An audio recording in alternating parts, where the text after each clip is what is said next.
अस्सलामु अलैकुम वरहमतुल्लाहि वबरकातुहू। उम्मीद है आप लोग खैरियत से होंगे। आज के इस वीडियो में जो मैं आपको वजीफ़ा बताने वाला हूँ, ये वजीफ़ा बहुत ही ख़ास और अफजल वजीफ़ा है। अल्लाह के यहाँ बहुत ही मकबूल वजीफ़ा है।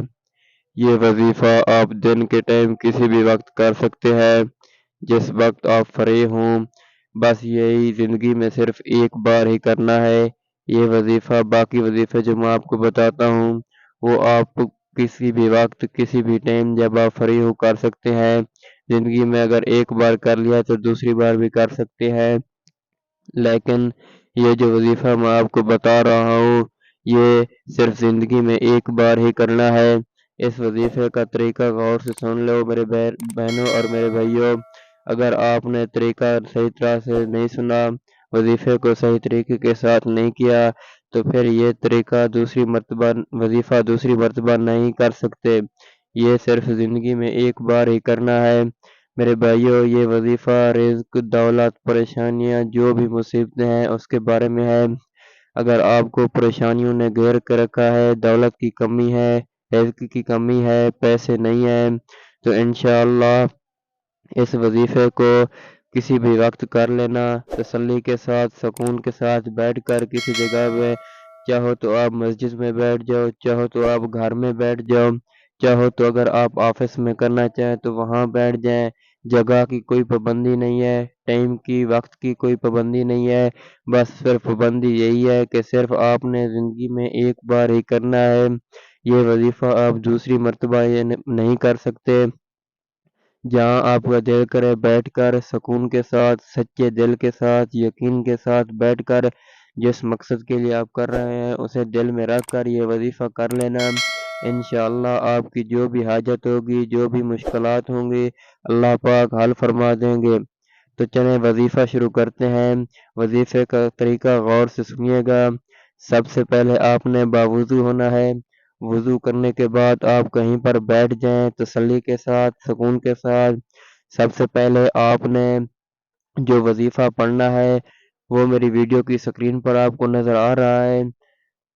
अस्तगफिरुल्लाह, अस्तगफिरुल्लाह, अस्तगफिरुल्लाह। ये वाला वजीफ़ा आपने 11 टाइम्स 11 मरतबा पढ़ना है। 11 मरतबा अस्तगफिरुल्लाह का वजीफ़ा पढ़ने के बाद आपने दरूद पाक पढ़ना है।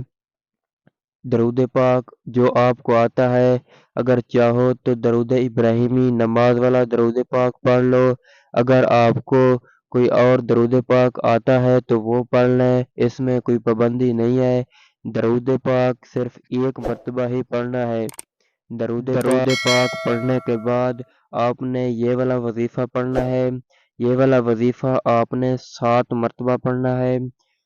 बिस्मिल्लाहिर्रहमानिर्रहीम, बिस्मिल्लाहिर्रहमानिर्रहीम, बिस्मिल्लाहिर्रहमानिर्रहीम। ये वाला वजीफ़ा आपने जब 7 मरतबा पढ़ लिया, उसके बाद आपने ये वाला वजीफ़ा पढ़ना है जो मेरी वीडियो की थंबनेल पर आपको नज़र आ रहा है। मेरी वीडियो की थंबनेल पर आपको 2 वज़ाइफ नज़र आ रहे हैं, या सलामू या अल्लाहु। ये 2 वज़ाइफ पहले आपने अलग-अलग पढ़ना है। अगर आपके पास तस्बीह है तो तस्बीह के दानों पर पढ़ना है। तस्बीह नहीं है तो सीधे हाथ की पहली उंगली पर या सलामु एक मरतबा, फिर दूसरी मरतबा या सलामु, फिर तीसरी मरतबा या सलामु। 3 मरतबा पढ़ने के बाद फिर दूसरी उंगली पर आपने 3 मरतबा या अल्लाहु पढ़ना है। एक मरतबा हो गया, फिर दूसरी मरतबा या अल्लाहु, फिर तीसरी मरतबा या अल्लाहु। जब आपने 3-3 मरतबा पहले 2 उंगली पर पढ़ लिया, उसके बाद तीसरी उंगली पर फिर आपने 3 मरतबा या सलामु पढ़ना है। एक मरतबा पढ़ लिया, फिर दूसरी मरतबा या सलामु, फिर तीसरी मरतबा या सलामु। जब आपने 3 मरतबा तीसरी उंगली पर या सलामु पढ़ लिया, फिर चौथी उंगली पर आपने 3 मरतबा या अल्लाहु पढ़ना है। एक मरतबा पढ़ लिया, फिर दूसरी मरतबा या अल्लाहु, फिर तीसरी मरतबा या अल्लाहु।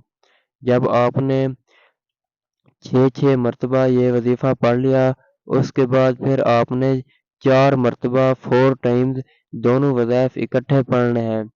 یا سلام یا اللہ، یا سلام یا اللہ، یا سلام یا اللہ، یا سلام یا اللہ۔ یہ والا وظائف آپ نے پھر آخر میں 4 مرتبہ اکٹھے پڑھنا ہے۔ اس کے بعد آپ نے آخر میں درود پاک پڑھنا ہے جو آپ نے پہلے پڑھا تھا۔ درود پاک آخر میں پڑھنے کے بعد آپ نے جس مقصد کے لیے وظیفہ کیا ہے اس مقصد کے لیے آپ نے دعا مانگنی ہے۔ انشاءاللہ اللہ پاک آپ کا جو بھی مقصد ہوگا وہ حل فرما دیں گے۔